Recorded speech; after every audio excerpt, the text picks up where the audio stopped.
자, 부당해산의 부인, 부당해산 부인의 의. 요거 이론 시험에 종종 나옵니다.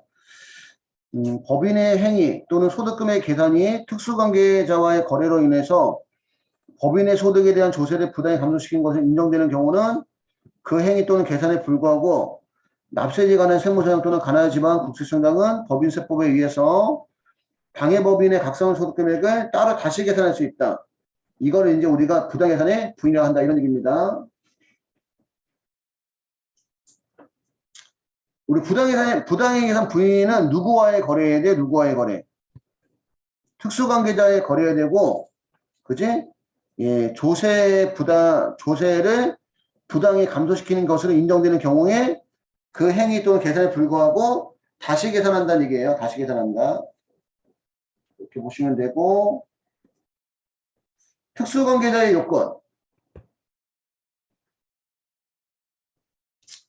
자, 부당해산 부인 규정이 적용되기 위해서는 다음의 요건이 모두 충족돼야 됩니다.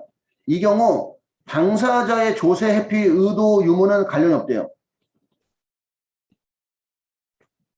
예, 당사자의 세금을 회피할 의도가 있었냐 없었냐 상관없이 특수관계자와 거래가 조세 부담을 부당히 감소시키면 그건 이제 무조건 부당해산 부인이 되는 거야. 의도와는 상관없이. 거래 상대방은 법인세법이 규정한 특수관계자와의 거래해야 되고 거래 내용은 조세 부담을 부당히 감소시킨 것으로 인정되는 것일 것. 특정한 거래는 현저한 이익의 분여는 이제 나눠줬다 이런 얘기죠. 이익을 나눠줬다. 시가와 거래가의 차익이 5% 이상이거나 3억 원 이상이지만 부당행위로 본다. 시가와 거래가의 차익이 5% 이상이거나 3억 원 이상인 경우만 부당행위로 보고 넘겨서 특수관계자의 범위 특수관계자의 범위 및 판단 시기 특수관계자의 범위 이거는 시험에 안 나와요. 제 기억에는. 근데 여기는 이제 특수관계자가 뭐냐까지만 이해하시면 돼요. 그냥. 1차 관계는 임원의 임명권의 행사, 사업방침의 결정 등 당해법인의 경영에 대해서 사실상 영향력을 행사하고 있다고 인정되는 자와 그 친족. 2번은 주주 등과 그 친족, 3번은 법인의 임원 사용인 또는 주주 등의 사용인이나 사용인 외의 자로서 법인 또는 주주 등의 금전 기타 자산에 의해서 생계를 유지하는 자와 이들과 생계를 같이 하는 친족. 그 다음에 2차 관계에는 1번에서부터 3번에 규정한 자가 발행주식 총수의 30% 이상을 출자하고 있는 다른 법인 5번도 1번에서 3번에 규정한 자와 당해법인의 이사의 가반수 차지하거나 출연금의 50%가 아니라 이게 다 30%로 바뀌었어요. 30% 이상을 출연하고 그중 1인이 설립자로 되어 있는 비영리법인 3차 관계는 4번 또는 5번에 규정한 자가 발행주식 총수의 30% 이상을 출자하고 있는 다른 법인 기타 관계는 당해법인의 30% 이상을 출자하고 있는 법인의 30% 이상을 출자하고 있는 법인이나 개인 당해법인이 기업집단에 속하는 법인인 경우 그 기업집단에 소속된 다른 계열회사 및 그 계열회사의 임원 이런 것들을 우리가 특수관계자라고 한다는 얘기입니다. 이런 사람들이 특수관계자다.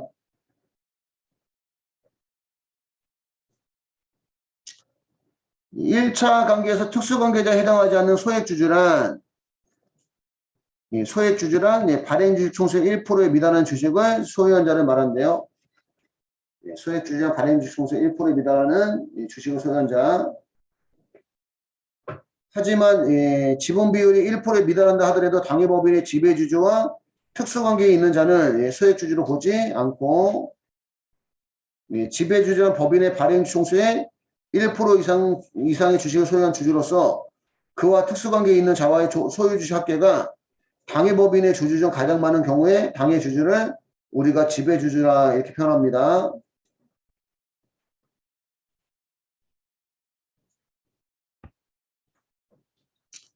특수관계자의 판단 시기도 이런 시험에 종종 나와요. 특수관계자의 판단 시기. 부당해산 부인 규정은 그 행위 당시를 기준으로 해서 판단합니다. 행위 당시, 거래 당시에 당해법인과 특수관계자 간의 거래에 대해서 이를 적용하고, 다만 불공정 합병의 경우에 있어서 특수관계 있는 법인의 판정은 합병 등기에 속하는 사업연도 직전 사업연도 개시일부터 합병 등기까지 기간에 의한데요. 불공정 합병의 경우에 있어서 특수관계 있는 법인의 판정은 합병 등기에 속하는 사업연도의 직전 사업연도 개시일부터 합병 등기까지 기간에 의해서 판단한다. 보시면 되고요. 행위 당시, 거래 당시로 판단한다.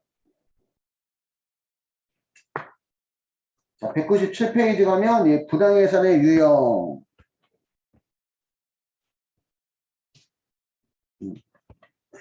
손익거래가 있고 자본거래가 있고,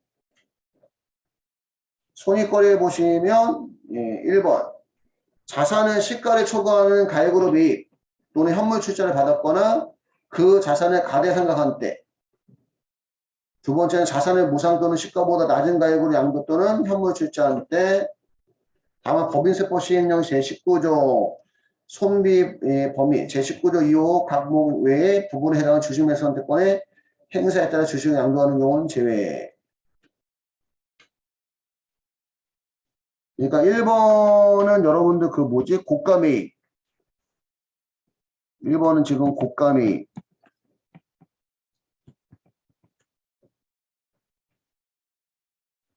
그 다음에 2번은 저가 양도.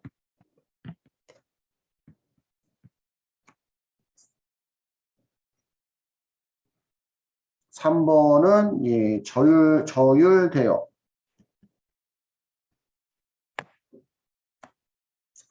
금전 기타 자산 또는 용역을 무상 또는 낮은 요율이나 임대료로 대부하거나 제공한 때. 다만 법인세법 시행령 제19조 손배의 범위 제19조 이 강목 외의 부분에 해당하는 주식 매수 선택권의 행사에 따라 금전을 제공하는 경우 및 사용인가 기출자 임원 소액주주 임원에게 사택을 제공하는 경우는 제외한다.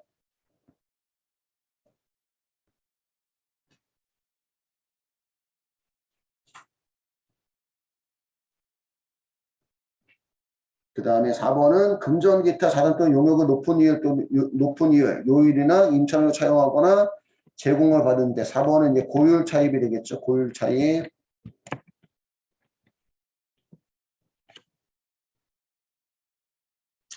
5번은 이제 무수익 자산을 매입 또는 현물 출자 받았거나 당해 무수익 자산에 대한 비용을 부담한 때.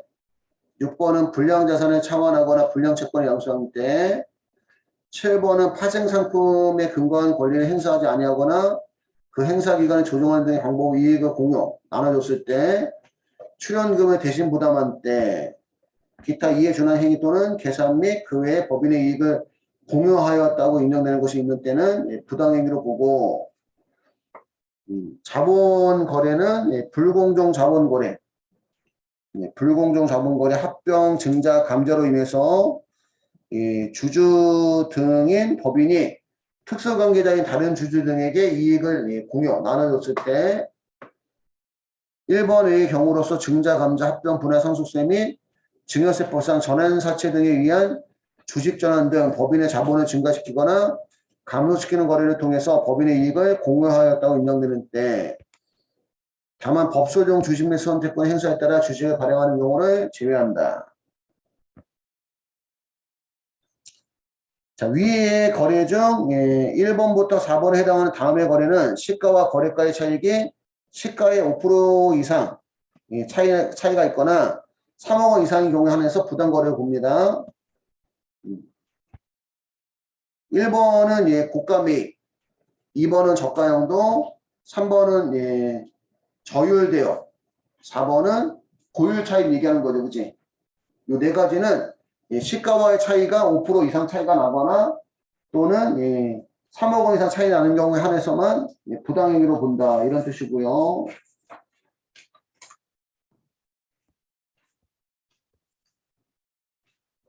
자, 그 다음에 198페이지 부당행위상 부인 규정의 적용 시 시가의 개념. 시가의 원칙. 요것도 이론식 갖고 나온 시가의 원칙. 시가란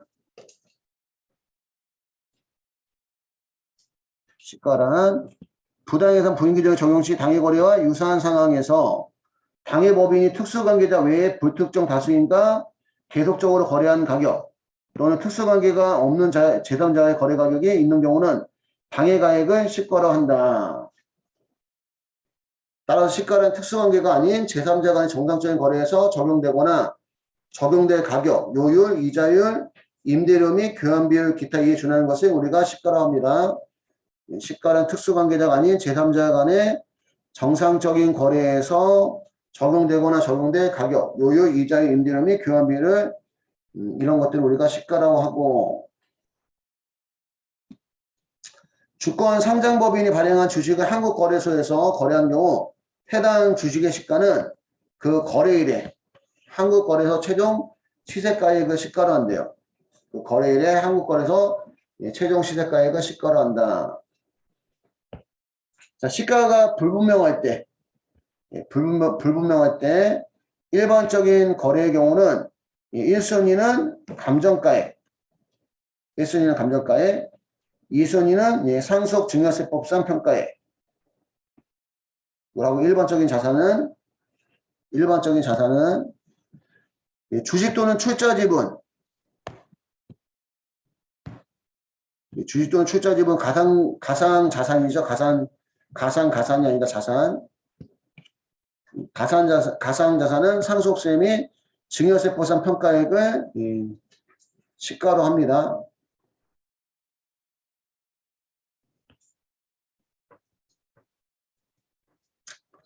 2번 자산 또는 용역을 제공하거나 제공받은 경우 자산 또는 용역을 제공하거나 제공받은 경우 그런 경우는 다음의 가액을 시가로 본대요. 유형이나 무형자산을 제공하거나 제공받은 경우는 당해자산의 시가에 대한 적수 곱하기 50%에서 보증금 등의 적수를 뺀 금액을 365분의 1, 365분의 1로 곱한다는 얘기는 365일로 나누고 1년 만기 정기예금 이자를 곱해서 시가로 한다. 이런 얘기입니다. 그러니까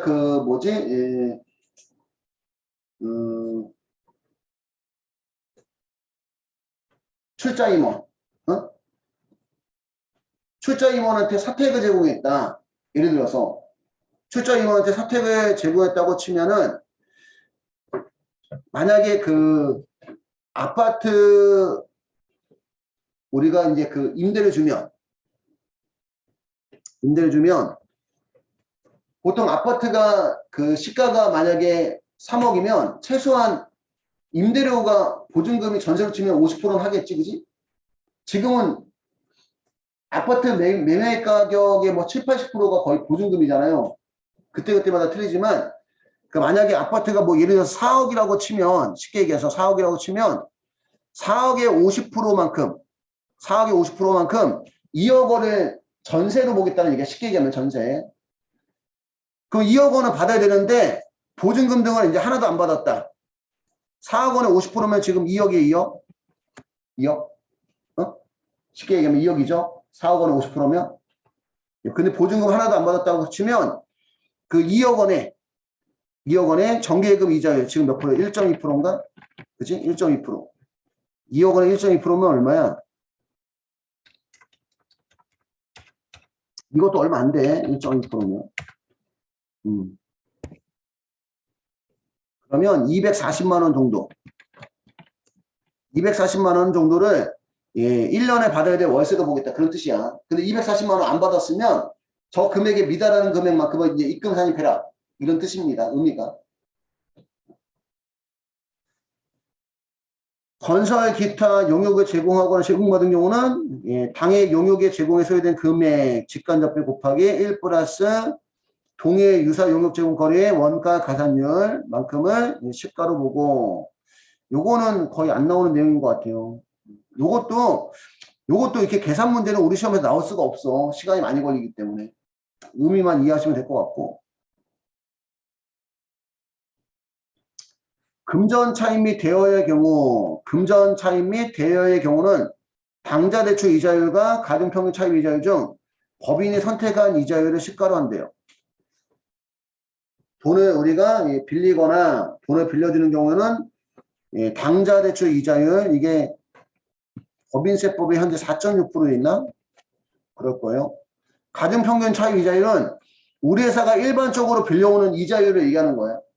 일반적으로 빌려오는 이자율. 둘 중에 법인이 선택한 이자율을 시가로 한다. 선택하지 않은 경우는 당좌 대출 이자율을 시가로 하고요.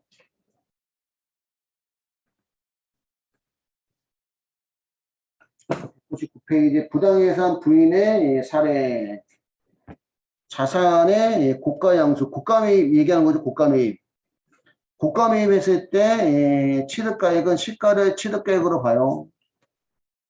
시가를 취득가액으로 보니까 시가 초과한 금액은 송금산이 마이너스 유보하고, 또한 동 금액은 부당예산 부인 규정이 적용되므로 입금 산입하고, 당해 기속자에 대해서 소득 처분, 배당, 상여 등 처분합니다.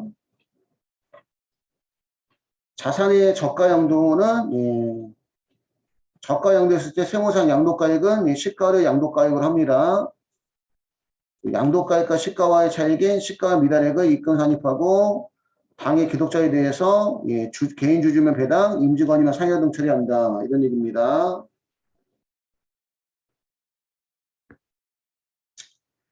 가지급금 인정이자. 요게 이제 우리 실무 시험에 나오는 부분이에요. 가지급 인정이자. 가지급 인정이자의 개념은 법인이 특수관계자에게 무상 또는 낮은 이자율로 자금을 대여한 경우에는 가정평균 차입 이자율 등으로 계산한 이자 상당액과 실제 수입이자의 차익을 입금 산입합니다. 그러니까 만약에 가지급 인정이자 계산한 게 이게 지금 100만 원인데 실제로 받은 게 60만 원만 받았다면 40만 원만큼 이자를 덜 받았다는 얘기지, 그치? 요 금액을 입금 산입하고 배당 등 처리한다, 이런 얘기입니다. 우리가 제3자한테 빌려줬으면 정상적인 이자로 치면 100만 원 받아야 되는데 특수관계자한테 빌려줘서 100만 원을 미달하게 받으면 미달하는 금액만큼 이자를 덜 받았으니까 이자 수익이 적게 잡혀있을 거 아니야, 그치? 적게 잡힌 이자 수익만큼 입금 산입하라, 그런 얘기예요, 따지면. 가지급금의 범위. 여기서 얘기하는 가지급금이란 계정 과목의 명칭 여하에 불구하고 당해법인의 업무와 관련 없는 자금의 대액을 우리 업무무관 가지급금 이렇게 표현하고요. 부당예산 부인 규정이 적용되는 가지급금이란 거래 상대방이 특수관계자인 경우에 하나고, 업무무관 부동산 등 지급이자 송금불상의 매 계산 시 업무무관 가지금 보지 않는 가지금은 인정이자 계산에서도 업무무관 가지금 보지 않는다, 이런 얘기입니다. 가지금 인정이자의 계산은 가지금 적수 곱하기 365분의 1 곱하기 1년 만기 정기예금 이자율,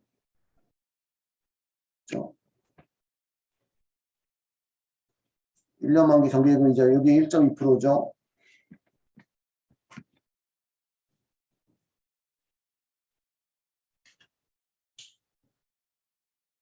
아니지, 1.2%를 하면 안 되지. 미안해요.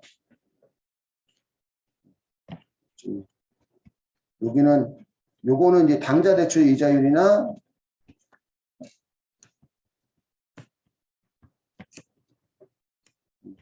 또는 가중평균 차입 이자율,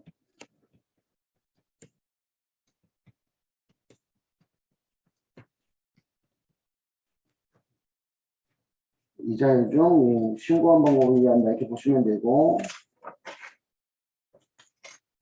프로그램에서는 알아서 계산이 돼요. 이거는 알아서 계산. 당좌 대출 이자율 또는 가중평균 차입 이자율.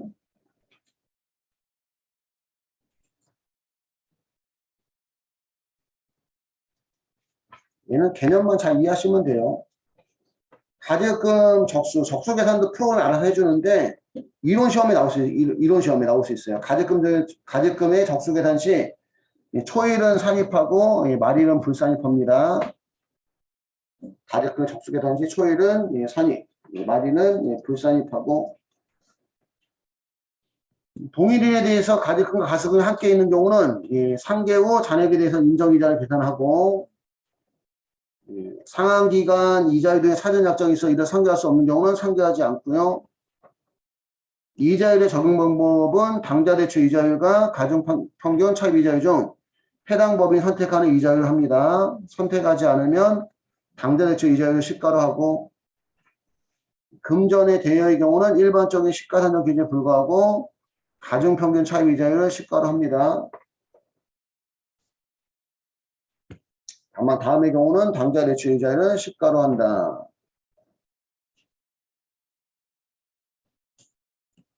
가중평균 차입 이자율 적용이 불가능한 일정한 경우 대여한 날부터 해당 사업료 종료까지 기간이 5년을 초과하는 대여금이 있는 경우 해당 대여금의 한정에서는 당좌대출 이자율을 시가로 한대요. 대여한 날부터 해당 사업료 종료까지 기간이 5년을 초과하는 대여금이 있는 경우 해당 대여금의 한정에서 당좌대출 이자율을 시가로 하고 해당 법인 당좌대출 이자율을 시가로 선택한 경우 당좌대출 이자율을 시가로 해서 선택한 연도와 이후 2개 사업연도는 당좌대출 이자율을 시가로 한다. 현재 당좌대출 이자율은 4.6%고요.